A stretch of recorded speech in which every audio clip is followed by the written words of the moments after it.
오늘 말씀 주시면서 전번 주에 하지 못한 뜻을 내지 못했기 때문에 맥주 감사 주일임에도 불구하고 저번 주에 또 설교의 마무리를 하려고 합니다.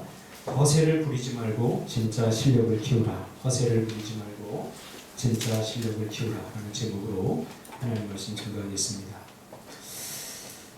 누군가 나를 좋게 봐주고 괜찮게 봐주는 것은 정말 감사한 일이죠.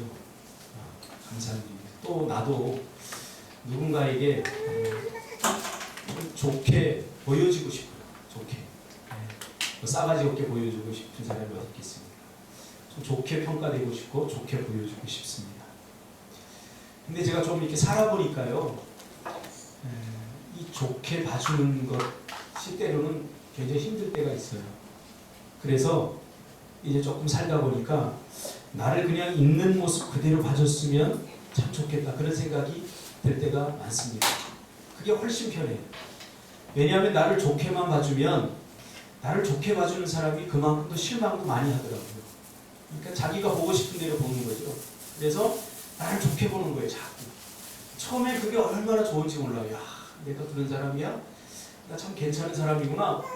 물론 자존감도 좀 높아지기도 하지만 시간이 지나면서 저 사람한테 실망을 주지 않기 위해서 때로는 내 진짜 모습보다는 억지로 어쩔 수 없이 나를 포장하고 나의 가짜 모습들을 이렇게 보여줘야 할 때가 있다는 거죠.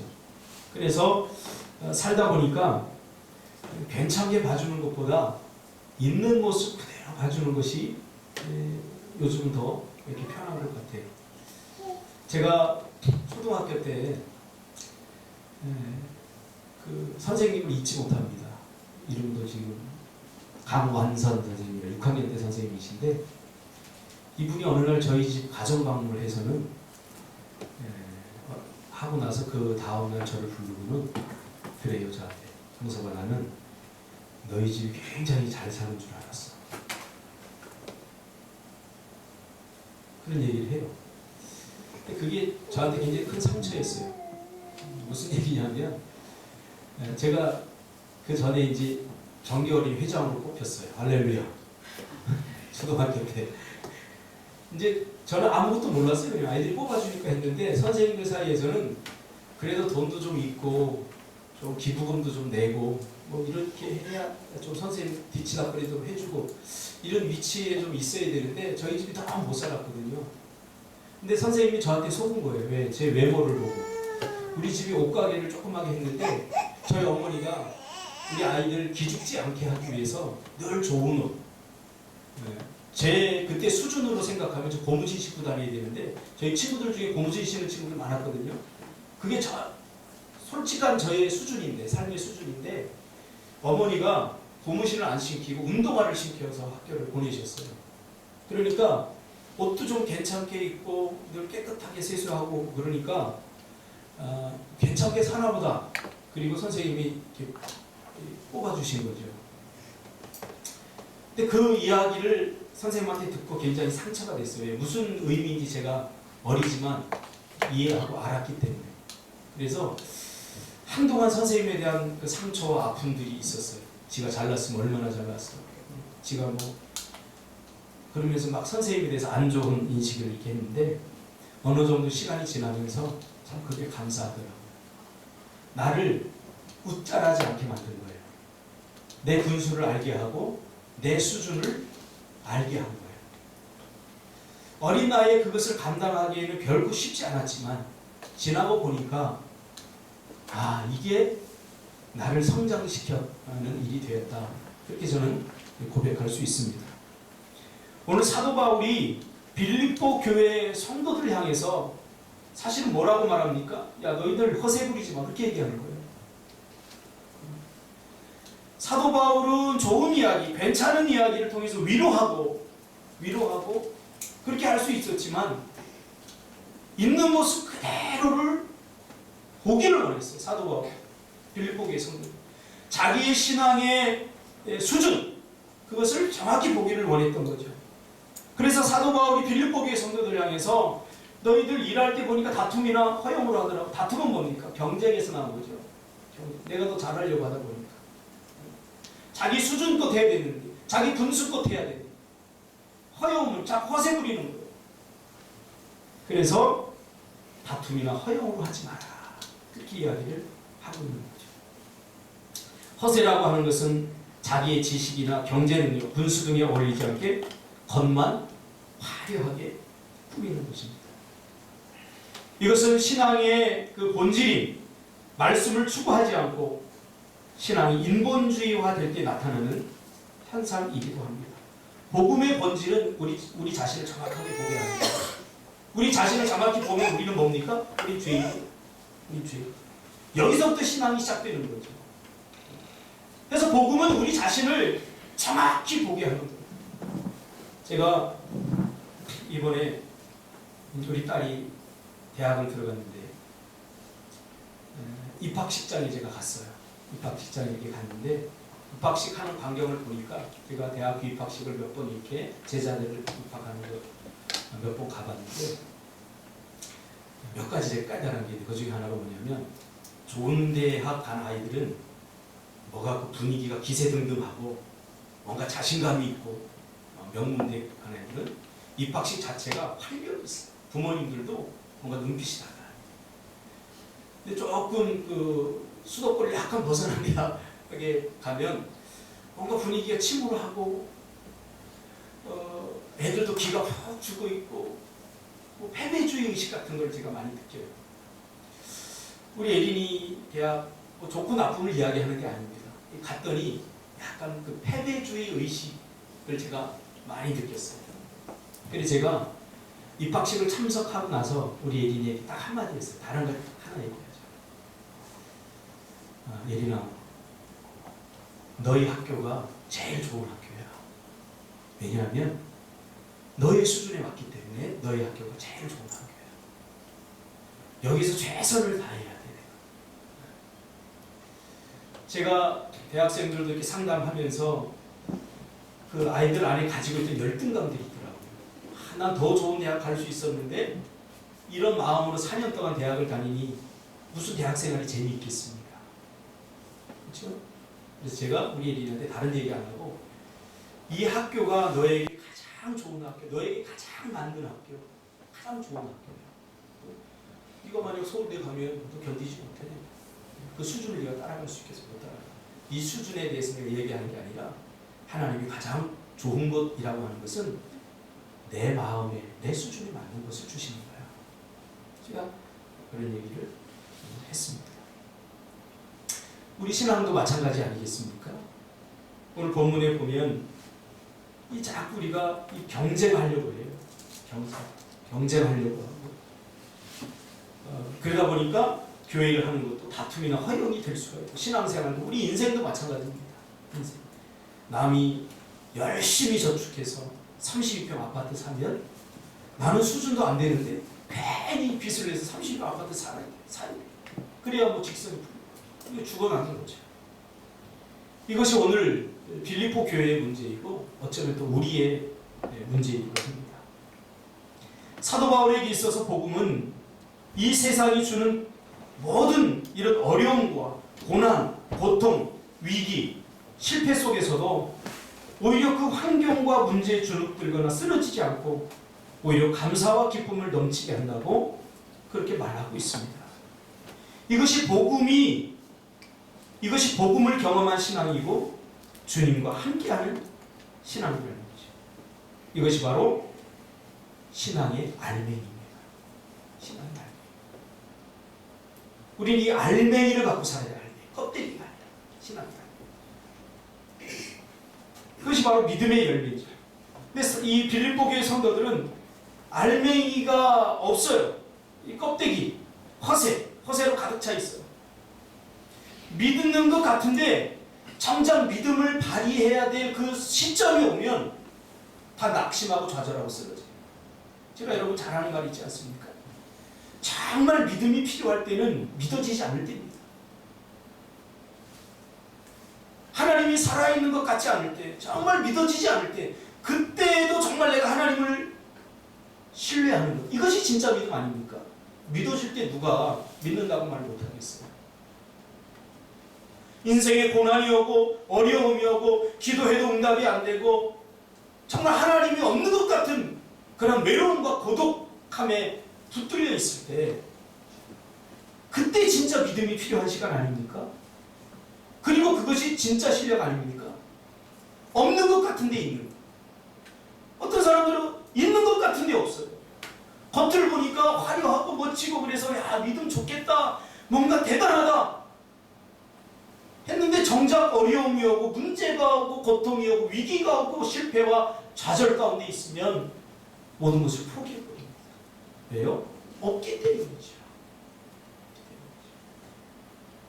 이 빌립보 교회는 이제 10년이 지나면서 신앙의 열매, 영적인 열매를 이제 뭔가 기대해도 좋을 만한데 사도 바울이 보니까 빌립보 교회는 겉으로 보기에는 예배도 참 거룩하고 잘 드리는 것 같고 기도도 있는 교회요 열심히 있는 교회인데 이런 문제들을 보니까 믿음이 없다는 것이 폭로되는 거죠.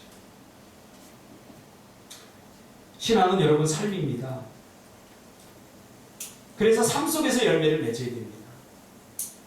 교회에서 이렇게 예배 드릴 때는 다 거룩한 것 같은데 우리의 삶으로 돌아가면 거룩하지 않아요. 믿음이라는 것을 크게 해석하지 마세요. 우리 청년들이 집에 가서 어머니 설거지 하나 더 도와주는 게 믿음입니다. 너무 이상적으로 생각하지 마세요. 아침에 일찍 일어나서 이불자리 잘 정돈하는 것, 그것이 신앙입니다. 그 수준에 맞는 신앙이죠. 어린 애들도 마찬가지. 제가 상담하는 한 분이 있는데 그 아들이 초등학교 4학년밖에 안 됐는데 자기는 목사가 되겠다. 그러면서 이야기를 하는데 제가 깜짝 놀랐어요. 징그럽더라고요. 걔가 말할 수 있는 수준은 적어도 대학생 이상 애들이 하는 말들을 하는 거예요. 정작 문제는 뭐냐면 이번 주에도 상담하는 도둑질했어요. 팽이 사다. 엄마는 4만 원을 훔쳤어요. 할렐루야. 말은 그렇게 멋지게 하고 내 사명은 목사가 되는 거고 세계에 나가서 복음을 전하는 거고 이렇게 얘기하는데 정작 친구들과 팽이놀이를 하고 싶어서 가장 좋은 팽이를 구하고 싶어서 4만 원을 훔쳐서 홈플러스 가서 팽이를 샀다는 거예요. 매생이 집사님. 매생이 집사님 어릴 적 그랬거든요. 어린 아이의 이야기 같지만 우리의 삶으로 한번 돌아와 볼까요? 우리의 삶으로. 기도하지 않으면서 하나님이 도와주실 거예요. 이거 허세 아닙니까? 허세. 예배를 제대로 드리지 않으면서 난 하나님의 백성이야. 하나님이 언제든지 나를 도와주실 거야. 물론 하나님 그렇게 하셔요. 하나님은 우리 같은 쫌생이가 아니기 때문에 하나님 그렇게 하셔요. 에베소서 4장 13절에 보니까 우리가 다 하나님의 아들을 믿는 것과 아는 일이 하나가 되어 온전한 사람을 이루고 그리스도의 장성한 분량이 충만한 데까지 이르리니 라고 말합니다. 그러니까 신앙의 성장과 성숙, 그것을 열매라고 본다면 이 신앙의 성숙은 어디서부터 시작되느냐? 자기 자신을 정확히 아는 데서부터 시작됩니다. 자기 수준, 자기 믿음의 수준. 믿음이 없는데 있는 것처럼 포장하려고 하는 것은 알맹이가 아니라 모조품을 만드는 거예요. 모조.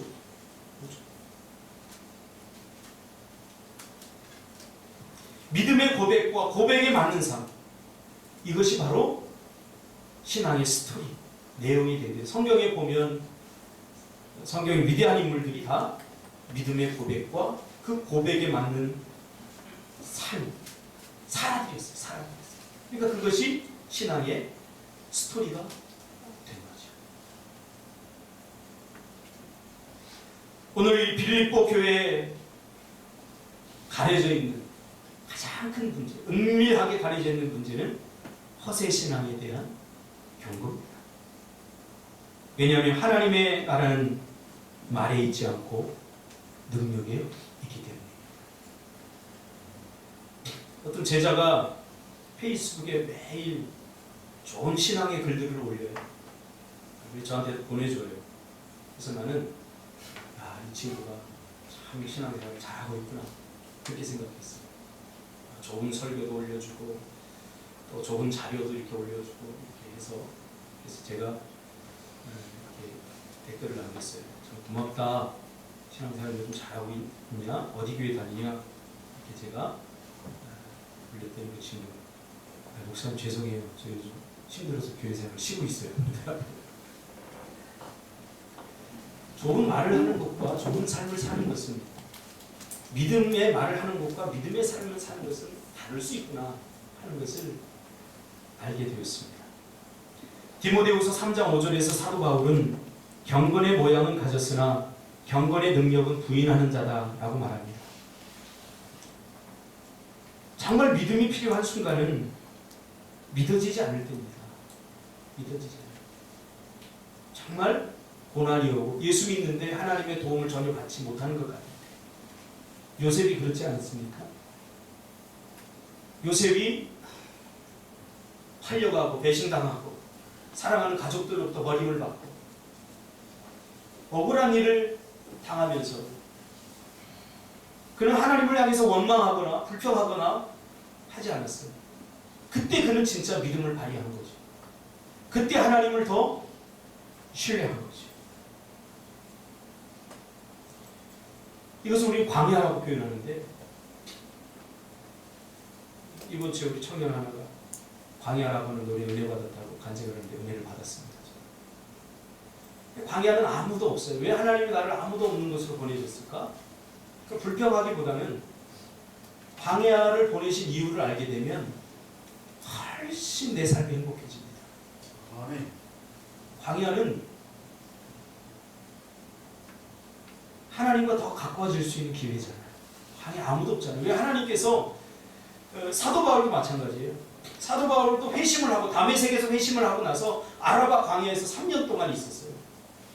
이것을 말하는 사람 많지 않아요. 아라비아 광야 3년 동안 하나님 광야로 보내셨어요. 왜 그러셨을까요? 하나님만을 철저히 의지하기 위해서. 이 광야에서 만난 하나님. 우리가 지금 사람들과 이렇게 분주하게 있다 보면 하나님과 묵상하고 하나님과 함께 하기보다는 사람들과 즐기고 사람들과 함께 하는 것을 더 좋아하지 않습니까? 신앙생활도 자꾸 사람을 의지하게 돼요. 그래서 사람에게 뒤통수를 맞죠. 제가 그렇게 얘기합니다. 사람 의지하죠. 여러분 우리 교회 나오는데도 저 목사를 너무 의지하지 마세요. 목사를 너무 의지하지 마세요. 한국교회 문제가 너무 목사를 우상화하는 데 있어요. 그냥 저는 말씀 전하는 사람, 말씀을 전하는 사람 정도로만 존중받으면 돼요. 저는 목사가 신이다. 뭐 그렇게까지 생각하는 사람 없을지 모르겠지만 절대적인 뭔가 있는 것처럼 착각하면 안 돼요. 저도 누가 나를 미워하면 내 안에 미움이 생겨나고 사람은 다 똑같아요. 그러니까 여러분의 모습 속에서 저를 보면 돼요. 여기서부터 시작해야 된다는 거죠. 빌립보 교회 성도들은 웃자라 버렸어요. 다지면서 올라가야 된다. 저는 어릴 적 시골에서 자라서 어른들이 벼농사를 지면서 하는 이야기가 있어요. 웃자라. 이거 웃자랐다. 웃자라. 이게 갑자기 커버려요. 벼가 이만큼. 갑자기 커버려요. 근데 제가 보기에는 분명히 벼가 막 이 알맹이도 커가지고 그 안에 막 탱탱하게 뭔가 있을 것 같은데 그건 다 베어버려요. 불살라버려요. 할아버지 왜 그래요? 이거 웃자랐어. 너 형사가 까봐. 그러니까 정말 까보니까 알맹이가 하나도 없어. 겉모양 뭐 크고. 왜? 다져져야 돼. 비바람도 맞고 폭풍도 맞고 때는 너무나 가물러서 뿌리를 그 수건 밑으로 다 깊게 막 빨아들이려고 하는 그 생존력, 그런 몸부림들, 이런 것들이 열매를 맺게 하는데 최선의 조건이라는 거죠. 오늘 한국교회는 너무 편안하고 안락함이 축복이라고 여겨지면서 이렇게 교육을 받았어요. 우리 다음 세대, 우리 젊은이 세대도 마찬가지예요. 지금 이 88세대 여러분들이 취업도 가장 안 되고 힘들고 어렵다고 하지만 지금 여러분 강해질 수 있는 기회입니다. 할렐루야. 우리 장로님 이 세대가 이 한국에 얼마나 많은 헌신을 했습니까? 우리 장로님 월남전 참전하시지 않습니까? 목숨을 걸고 어쨌든 정치적인 이야기 하는 거 아닙니까? 그렇게 해서 고생하고 부모 세대가 먹을 거 먹지 못하고 입을 거 입지 못하고 교육에 대한 열정을 불사르고 그렇게 해서 우리나라가 여기까지 왔는데 이 자녀 세대가 정말 배워야 될 것을 배우지 못하고 편안함과 안락함을 자꾸 누리려고 하는 이것은 저주입니다. 그래서 우리 태안 집사 저는 참 존경해요. 힘들고 어려우니까 떡볶이 장사하다가 힘들고 어려우니까 자꾸 빚이 좀 쌓이니까 지금 한 몇 달 동안 남동군에 가서 정말 막노동 하고 왔어요. 오늘 지금 표정이 조금 박잖아요. 어제 끝났어요. 할렐루야. 표정이 밝아졌어요. 밤 늦게까지 가서 그 중노 온몸으로 다 제가 그랬어요. 고맙다. 너 무슨 일인지 할 수 있다. 오늘 우리 너무 쉽게 얻으려고 해요. 쉽게 얻는 것 중에 가치 있는 것이 아무것도 없어. 싼 게 빚이더라고요. 우리 인생도 마찬가지고 신앙생활도 마찬가지고 기도도 여러분 앉아있으면 뭐 줄줄줄 나옵니까? 안 나와요. 얼마나 피를 끓는 고통이 있어야 기도가 나오지. 죄라도 큰 거 하나 짓고 난 다음에는 앞문이 빡 막혀서 이 목사도 기도하려고 그러면 주여 주여밖에 안 나와. 2시간 3시간을 주여 주여만 하는 거예요. 이 내가 무슨 짓거리 하나 그냥 가고 싶을 때가 한두 번이 아니에요. 근데 그렇게 하고 나면 한 2-3시간 하고 나면 왜 그렇게 되는지 하나님께서 깨닫게 해주셔야 돼요. 이렇게 기도를 배워야 돼요. 예배도 마찬가지. 우리 저 뒤에 앉아있는 사범 집사분이 내가 보니까 회사가 7시 한 거의 반 정도 돼서 거의 다 돼서 끝나는 것 같아요. 출장 가면 더 늦게 갑니다. 그래도 그 예배 시간 맞추려고 화장실 이렇게 와가지고 뒤에 와서 이렇게 앉아서 예배 드리는 거 보면 참 감사해요. 예배는 이렇게 돼요. 내 할 거 다 하고 하고 싶은 거 다 하고 오늘 할 거 없으니까 예배나 가볼까? 아닙니다. 제가 군대에 있을 때 저도 예배를 참석해봤어요. 정말 그립더라고요. 제가 첫 훈련소에 첫 예배에 딱 갔는데 그냥 나도 모르게 눈물이 나와요. 내가 이 자리에 나오기까지. 내가 군대 오기 전에는 내가 가고 싶으면 언제든지 갈 수 있었는데 통제하는 거예요. 그래도 간다고 하니까 야, 너 그거 연습했는데 이번에 갔다 와서 너 그거 연습 못해놓으면 혼나. 새로운 거 할 거야. 그러면서 막 겁을 주는 거예요. 그러니까 맞을 각오를 하고 하는 거예요. 맞을 각오. 또 동기들에게, 같은 조 동기들에게 내가 하지 못함으로써 같이 벌받아야 되니까 나 혼자 벌받으면 괜찮은데 막 그러면서 위협을 하는 거예요. 그거 다 무릅쓰고 가는 거예요. 그렇게 갔는데 얼마나 마음이 서럽고 이야 이게 참 억울하든지 그러면서 예배를 배웠어요. 예배가 참 내가 드릴 수 있다고 다 드릴 수 있는 것은 아니구나. 밟으면서 다져지면서 쉽게 얻는 것 중에 가치 있는 것은 아무것도 없어요. 그래서 사도 바울은 이 빌립보 성도들에게 너희들 허세 버려라. 겉모습만 화려하게 꾸미지 말고 내면의 기쁨, 이 내면으로부터는 복음의 능력을 경험할 필요가 있다. 그렇게 이야기를 하는 거죠.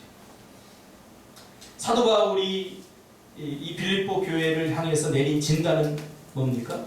심리적이고 영적인 질병이 있다. 그게 뭐냐? 허세. 이걸 심리학적 용어로 표현하면 열등감입니다. 열등감 때문에 나타나요. 열등감이 왜 생겨요? 다른 사람과 비교해서 내가 그 사람보다 못하다 할 때 열등감이 작용을 합니다. 이 열등감에 불이 붙기 시작하면 자기의 내면과 자기의 중심을 이렇게 알차게 꾸미기보다는 자꾸 겉만 화려하게 꾸미게 되어 있습니다. 신앙생활도 마찬가지죠. 그러다 보니까 이 허세가 되는 거죠. 비교하는 것 자체가 나쁜 것은 아닙니다. 비교해야 성장합니다. 그러나 비교함으로써 내가 그 사람보다 못하다. 비교할 때도요, 이게 참 이상하게 비교해요. 제대로 비교하는 게 아니라 열등감이 많은 사람들은 나의 가장 못하는 부분과 저 사람의 가장 잘하는 부분을, 나의 단점과 저 사람의 장점을 항상 비교하더라고요. 제가 상담을 해보니까 그래요. 그리고 불가능한 것을 가지고 자꾸 비교를 해요. 나를 찾으면 내가 가장 잘하는 것, 그걸 자꾸 개발시켜서 그것을 통해서 뭔가 승부를 봐야 되는데, 그냥 내가 없는 것을 가지고 있는 저 사람이 괜히 부러운 거예요. 그리고 나도 저렇게 좀 되고 싶다, 이렇게 되는 거예요. 그러다 보니까 안 되죠. 자기는 죽 갖다 깨어나도 안 되죠. 그러니까 그럴듯하게 이렇게 만드는 거죠. 여러분, 우리 교회도 개척교회입니다. 작은 교회. 그러니까 우리 교회의 수준을 우리가 알아요. 우리 교회의 수준과 우리 교회의 성도들의 신앙의 상태를 알아요. 제가 그것을 몰랄 때 힘들었어요. 마치 대형교회 프로그램을 가지고 와서 여기 적용하면 대형교회가 되는 줄 알았어요. 제 후배 목사 중에 하나가 제가 목회하는 거 보고 참 안타깝게 여기고 저한테 만날 때마다, 형 뭐야, 매일 그랬어요. 그 친구가 저를 굉장히 학교 다닐 때 좋아했거든요. 막 열정이 있고 막 다이나믹하고. 그러니까 내가 목회하니까 뭐 한 5년이 되면 성도들도 많이 모이고 그걸 다 그렇게 할 줄 알았는데, 뭐 10년이 다 돼가는데도 이 성도들이 많이 안 모이니까, 그러면서 형 이거 좀 알파도 적용하고 하면서 요즘 뭐 지금 큰 교회에서 하는 모든 프로그램, 자기네 교회에서 저 동항제일교회 부목사를 있거든, 그걸 다 자료로 갖다 주면서 이거 해봐, 그럼 반드시 부흥할 거야. 그래서 저한테 갖다 줘서 제가 했어요. 동춘아, 한번 해봐. 해봐. 했어요. 한 3년 전에 개척을 했어요.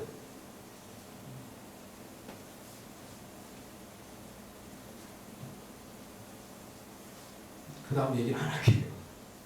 이게 달라요. 부딪혀봐야 돼요. 직면해봐야 돼요. 내가 믿음이 있는 사람인가? 내 믿음이 정말로 복음에 근거한 진짜 믿음인가?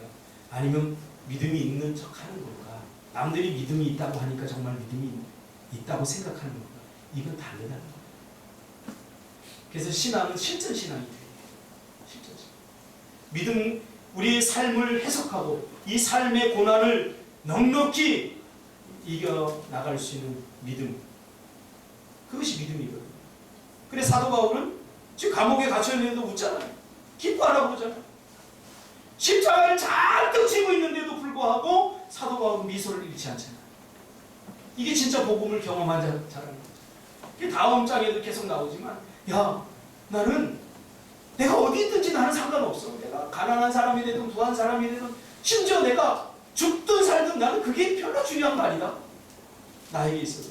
나에게서 가장 중요한 것은 지금 하나님이 나와 함께한다는 사실이에요. 할렐루야. 이게 중요하다는 거예요. 그래서 사도 바울은 솔직히 고백해요. 빌립보서 여러분 오늘 가서 한번 읽어보세요. 그렇게 고백하고 있어요. 내가 부자가 되면 부자가 된 대로 나는 감사하며 살 거고, 가난하다고 해서 내가 가난하다고 원망하고 살 게 아니라 난 그래도 감사할 거야. 왜? 그게 인생의 중요한 것이 아니기 때문에. 인생에서 가장 중요한 것은 하나님과 동행하는 것이고 하나님과 함께하는 것. 하나님과 함께한다면 사자굴에 들어가서도 다니엘처럼 두려워하지 않을 수 있어요. 오히려 다니엘을 가둔 왕은, 느부갓네살 왕은 어때요? 야, 내 친구 다니엘이 죽는 건 아닐까? 그러면서 밤잠을 자지 못하고 눈 뜨자마자 아침에 사자굴로 향했어요. 두려운 마음으로. 근데 거기에 있던 다니엘은 콜콜 잘만 잘 잤어요. 왜? 하나님과 함께이기 때문에. 사자굴에서 두려워하잖아요. 반면에 베드로 보세요. 다른 모든 사람은 다 주님을 떠나고 버릴지라도 나는 절대로 주님을 버리지 않겠습니다. 그렇게 하고 버리지 않았다면 이건 진짜 신앙이에요. 그런데 제일 먼저 부인했어요. 그것도 완벽하게 세 번이나. 난 주님을 모릅니다. 절대 모릅니다. 절대 모릅니다. 허세 아닙니까? 베드로 허세지.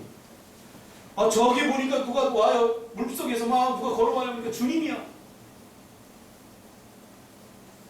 그러니까 베드로가 배에 있다가 주님 나를 걷게 하소서 뛰어들었으니까 정말 걸어요. 내 잔잔한 파도가 박이니까 그 파도 때문에 내가 빠져 죽을까 두려워서 빠져들어가. 이게 허세예요. 실력을 키우자.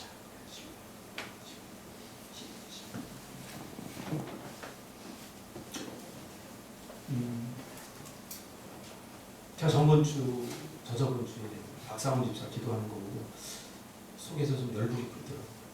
준비 좀 하지. 이렇게 폰에다가 이렇게 요즘 애들은 폰에다가 좀 하잖아요. 얼마나 미안했겠어요. 우리 형님도 예전에 청년부 회장이었는데 딱 적어서 이렇게 딱 하다가 선풍기 여름에 선풍기가 확 날아가 버리니까 주여 해놓고서 날아가 버리니까 제가 직접 경험한 거예요. 우리 형님 청년부 회장 주여 막 이렇게 되고 우리 큰 누님이 교사였어요. 청년부에서 막 뒤에서 얼굴이 울그락불그락. 앞에 있던 부회장 그 여자 지혜롭더라고. 야, 예수님의 이름으로 기도했습니다. 그래 들어와. 주여하고 예수님의 이름으로 기도했습니다. 평소에 기도 좀 하지. 기도 좀 하지. 종이 조각에 의지해서 이게 뭐라고요? 기도 좀 하지. 우리 젊은 집사들에게 제가 주일날은 종이에 적어서 하라고 합니다. 잘하든 못하든. 왜냐하면 3,000% 빠지면 안 되니까. 그러나 수요예배는 종이에 적지 말고 하라고 합니다. 종이에 적으라고 하니까 정말 종이만 의지하는 것 같아요. 종이. 안 됩니다. 여러분, 우리 청년 집사들 잘 기억하세요. 여기 있는 어르신들은 여러분들이 종이 들고 와서 이렇게 기도해도 그 기도 소리만 들어도 영성이 느껴져요. 아무리 좋은 단어 다 집어넣고 멋지게 해도 저 기도 좀 하지 속으로 다 그래요. 허세를 버려요. 허세. 저번 주에 제가 처음으로 그런 생각까지 했어요. 아, 이제 그냥 계속해서 장로님만 시켜야 될 것 같다. 그럼 다음 세대가 안 크기 때문에 제가 한번 상훈아, 저 상훈이 웃잖아요. 좋은 소리만 자꾸 들으려고 하면 안 돼요. 나이가 괴물이 돼요. 조금 싫은 소리 하면 우리 자녀들도 마찬가지예요. 싫은 소리 하면 막 문 닫고 들어가고 내가 매일 경험하는 일인데 그러면 안 돼요. 좋은 소리만 자꾸 들으면 괴물 돼요. 괴물. 우리 주변에도 나한테 매일 좋은 소리만 해주잖아요. 그 사람 조심해야 돼요. 그렇다고 또 쓴소리만 계속하는 사람이지 그럼 자기 분수를 모르는 사람이에요. 적절히 좋아해서 정말로 낙심하고 좌절해 있을 때는 위로해주고 잘할 땐 칭찬해주고 또 내가 좀 교만하고 내가 조금 뭔가 버릇이 없을 때는 나를 따끔하게 지적해줄 수 있는 말을 해줄 수 있는 이 사람이 진짜예요. 제가 살아보니까 앞으로 더 살아야 되겠지. 오늘 사도 바울은 그래서 빌립보 성도들에게 정말로 따끔한 충고를 하는 거죠. 너희들 허세 부리지 마. 이제는 너희들 10년 동안 믿었는데 아니 10년 동안 믿은 도대체 뭘 믿은 거야? 뭘 한 거야? 이제는 다시 복음으로 돌아가. 그렇게 이야기를 하고 있는 것입니다. 그러면서 사도 바울이 마지막으로 내리는 결론이 뭡니까? 그래서 겸손하여 허세를 부리지 말고 실력을 가져라. 그래서 이 실력은 우리가 말하는 세상적인 실력이 아니라 사도 바울이 말하는 실력은 바로 겸손함입니다. 그러면서 예수님 너희 안에 이 마음을 품으라. 그러면서 예수님의 겸손함에 대해서 말했죠. 그리스도인이 가져야 될 최고의 실력은 뭔지 아십니까? 겸손함입니다. 나보다 남을 낮게 여기고 이것이 축복입니다. 나보다 신준이가 더 나아. 이때 이 마음을 갖고 살아야 행복하다는 거예요. 이게 복음이라는 거예요. 예수님이 그랬잖아요. 우리 인생의 불행이 언제부터 오냐면 이 밑받침을 바꿀 때 내가 너보다 나아 할 때 불행이잖아. 내가 누군데 어떤 대학 나왔는데 우리 집 얼마 부자인데 이때부터 문제가 생기기 시작합니다. 그러니까 예수님은 하나님의 아들임에도 불구하고 우리보다 훨씬 나은 분이죠. 신이신데 훨씬 괜찮은 분이죠. 그런데도 낮고 천왕이 이 땅에 오셨어요. 왜요? 우리를 더 나은 사람으로 봤기 때문에. 하나님의 형상. 겸손은 아무나 못해. 그래서 실력이 되는 거예요. 우리가 가져야 돼요. 갖춰야 돼요. 그리스도인의 최고의 실력은 바로 겸손합니다. 나보다 남을 낮게 여기시기 바랍니다. 안도연이 쓴 연어라고 하는 책을 보면 거기에 은빛 연어가 그런 얘기를 하죠. 인간들은 위에서 나를 보려고 위해서. 그거 자꾸 평가하려고. 왜? 거기 위에서 따는 거예요. 같이 봐야죠. 같이. 그래서 우리 눈높이 교육 있잖아요. 눈높이 교육. 같은 선에서 같은 선에서 눈높이 교육. 주원이가 맞다고 그러잖아. 자기 빨리 끝내달라고. 나 힘들다고. 엄마 품에 빨리 들어가고 싶다. 맞습니다. 허세지만 이제 버립시다.